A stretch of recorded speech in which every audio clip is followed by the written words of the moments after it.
140 കോടി ഇന്ത്യക്കാരെ നിരാശപ്പെടുത്തുന്ന വാർത്തയാണ് ആദ്യം പങ്കുവയ്ക്കാനുള്ളത്. പാരീസ് ഒളിമ്പിക്സിൽ ഇന്ത്യയുടെ വിനേഷ് ഫോഗട്ടിന് വെള്ളി മെഡൽ ലഭിക്കില്ല. വെള്ളി മെഡൽ പങ്കുവയ്ക്കണം എന്ന് ആവശ്യപ്പെട്ട് വിനേഷ് ഫോഗട്ട് നൽകിയ ഹർജി രാജ്യാന്തര കായിക തർക്ക പരിഹാര കോടതി തള്ളി.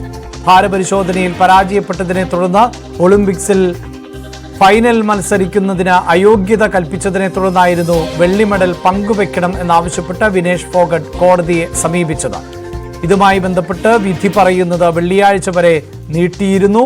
വിശദമായ വിധി പിന്നീട് പുറത്തുവിടും എന്നാണ് ഇപ്പോൾ റിപ്പോർട്ടുകൾ വ്യക്തമാക്കുന്നത്. അതേസമയം ഇങ്ങനെ ഒരു നിയമ നടപടികളിലേക്ക് ഇന്ത്യക്ക് പോകേണ്ടി വരുന്നത് തന്നെ ചരിത്രത്തിലാദ്യമാണ്. അതുകൊണ്ട് തന്നെ കൂടുതൽ നിയമ നടപടികൾ സാധ്യമാണോ എന്ന് ഇന്ത്യൻ ഒളിമ്പിക് അസോസിയേഷൻ പരിശോധിച്ചു വരികയാണ്. അപ്പീൽ നൽകാൻ അവസരമുണ്ടെങ്കിൽ അപ്പീൽ നൽകും എന്നാണ് ഇപ്പോൾ മനസ്സിലാക്കാൻ സാധിച്ചിട്ടുള്ളത്.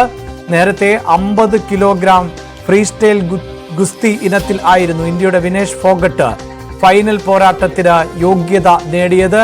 ഇന്ത്യയുടെ ചരിത്രത്തിൽ തന്നെ ആദ്യമായാണ് ഒരു വനിതാ ഗുസ്തി താരം ഫൈനൽ മത്സരത്തിന് യോഗ്യത നേടിയത്. ഏതെങ്കിലും ഒരു മെഡൽ, വെങ്കല മെഡൽ എങ്കിലും സ്വന്തമാക്കിയിരുന്നുവെങ്കിൽ ചരിത്രം കുറിക്കപ്പെടുമായിരുന്ന അവസ്ഥയാണ് ഉണ്ടായിരുന്നത്.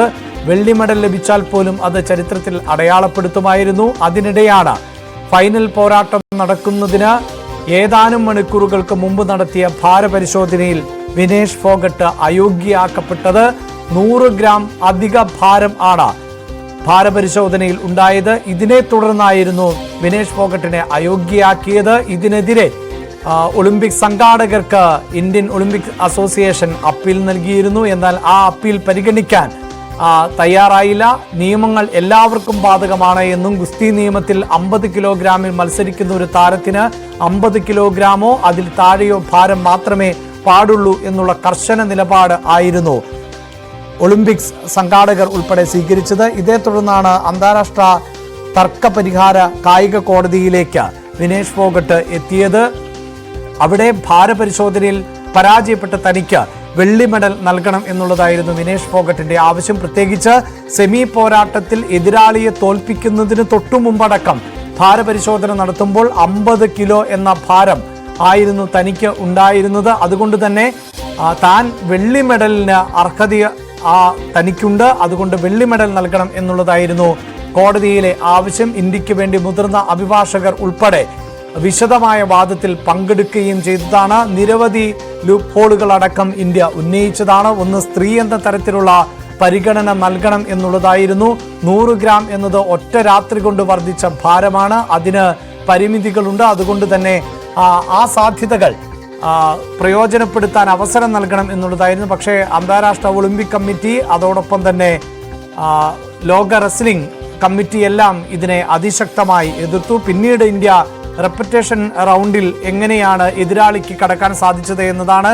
നിലവിലെ ഗുസ്തി നിയമങ്ങൾ അനുസരിച്ച് ഈ ഒളിമ്പിക്സിൽ വെങ്കല മെഡൽ നേടുന്നതിന് യോഗ്യത, അല്ലെങ്കിൽ മത്സരത്തിന് യോഗ്യത നേടുന്നത് ഫൈനൽ പോരാട്ടത്തിലേക്ക് എത്തിയ താരത്തെ നേരിട്ട എതിരാളികൾക്കാണ്. അപ്പോൾ വിനേഷ് ഫോഗട്ട് ഫൈനലിന് യോഗ്യത നേടുന്നില്ല എങ്കിൽ വിനേഷ് ഫോഗട്ടിന് നേരിട്ട ഒരു എതിരാളിക്ക് എങ്ങനെയാണ് വെങ്കല മെഡലിന് വേണ്ടി മത്സരിക്കാൻ സാധിക്കുക? അവർക്ക് എന്തുകൊണ്ട് അയോഗ്യത കൽപ്പിച്ചില്ല എന്ന നിയമവശം കൂടി ഇന്ത്യ മുന്നോട്ട് വെച്ചതാണ്. പക്ഷെ അതൊന്നും അംഗീകരിക്കപ്പെടുന്നില്ല എന്ന് വേണം നമുക്ക് മനസ്സിലാക്കാൻ. പ്രത്യേകിച്ച് ഈ കേസിൽ വിധിപ്രസ്താവം, വിശദമായ വാദം ആയിരുന്നു നടന്നത്. പ്രശാന്ത് ഭൂഷണെ പോലെയുള്ള മുതിർന്ന അഭിഭാഷകർ അടക്കം വിനേഷ് ഫോഗട്ടിന് വേണ്ടി ഓൺലൈൻ വഴി ഹാജരാവുകയും ചെയ്തതാണ്. അതിനുശേഷം പിന്നീട് വിധി പറയാനായി മാറ്റുകയായിരുന്നു കോടതി. ഒളിമ്പിക്സിന്റെ സമാപനത്തിന് മുമ്പ് തന്നെ ഇത് സംബന്ധിച്ച പ്രധാനപ്പെട്ട വിധിപ്രസ്താവം ഉണ്ടാകും എന്നായിരുന്നു സൂചനകൾ. പക്ഷേ ഒളിമ്പിക്സ് മത്സരങ്ങൾ പൂർത്തീകരിക്കുമ്പോഴും വിനേഷ് ഫോഗട്ടിന് വെള്ളി മെഡൽ ലഭിക്കുമോ എന്നതിൽ തീരുമാനമുണ്ടായില്ല. പിന്നീട് വിധിപ്രസ്താവം ചൊവ്വാഴ്ചത്തേക്ക് മാറ്റുന്നു എന്നുള്ളതായിരുന്നു കോടതി അറിയിച്ചത്. അതുപ്രകാരം ഇന്നലെ ഇത് സംബന്ധിച്ച് സുപ്രധാനമായ വിധിപ്രസ്താവം ഉണ്ടാകും എന്ന് എല്ലാവരും പ്രതീക്ഷിച്ചതുമാണ്. അതും ഉണ്ടായില്ല.